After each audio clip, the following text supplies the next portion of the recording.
Puluhan siswa-siswi Madrasah Sanawiyah Tekuci Daya Cutiro Kabupaten Pidi Provinsi Aceh mengalami keracunan massal diduga akibat mengkonsumsi nasi pagi yang dijual di kantin sekolah.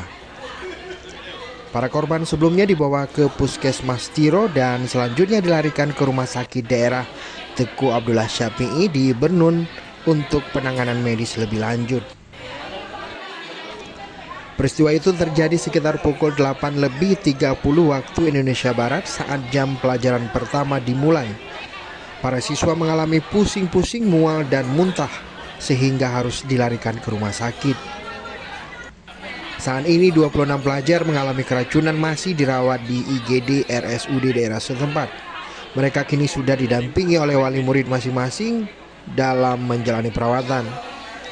Kepala Madrasah Sanawiyah Tekuci Daya Cutiro Tarmizi mengatakan dari 26 korban keracunan massal, 2 diantaranya paling parah dan kondisinya sangat lemas setelah muntah-muntah.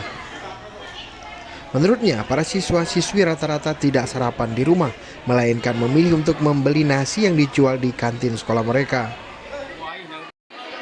Yang keracunan makanan khususnya setelah para siswa-siswi sarapan pagi yaitu nasi gurih di kantin sekolah.